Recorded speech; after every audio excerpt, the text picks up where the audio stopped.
Bakit sa Taiwan yung pinili niyong location? Considering na ang daming haunted places sa mundo at specifically dito sa Pilipinas, why Taiwan? Oh, well, I think it's interesting para maiba naman. I've never been to Taiwan, and then we were searching the most haunted places.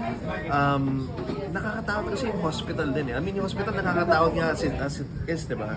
But to have a haunted hospital in Taiwan, I think it just made sense to go there. Yung ibang kasi places, hindi naman hospitals, it's just different or old na nasira na. And ito kasi medyo nakatayo pa, daming haunted places na minsan wala na or just wala masyadong story sa loob nun. And itong hospital kasi pati mga gamit andun pa sa loob eh. You can see yung mga utensils, yung mga kasi big iniwan ng lahat. May mga cup noodles pa dyan from so long ago na nandun pa sa kitchen. Yung mga gamot pa na nandun na expired na for how many years. Yung mga operating tables ang dami. Halos lahat iniiwan lang doon. It's crazy. So, it just made sense na sabi ko na wala ka na masyadong gagawin na pag-set up sa loob to make it look creepy. Kasi everything's there. So, it just made sense to shoot inside. Ang halos kompleto na. In relation to that, Ken, hindi ba challenging yung pag-permit to shoot in that place? Naging supportive ba yung Taiwan government? Sobra naman. Yeah, they were super cooperative with us and they're super helpful and supportive. And umabot nga, every day nagpapa-ritual nga sila eh. They would always have blessings and prayers.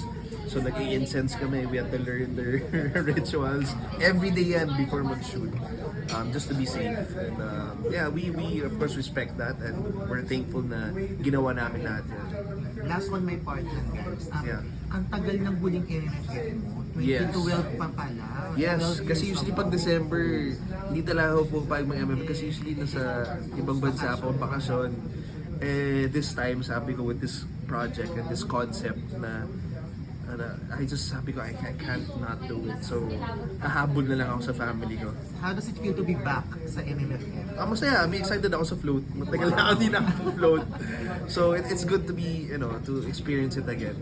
Tsaka parang matagal na ako hindi nagka-Christmas dito sa Manila. So, excited ako. Matraffic pa rin. Sobrang traffic. Mas malala ngayon. Mas malala ngayon. Oh my goodness. Malala. Sa bahay lang ako. Mas Christmas.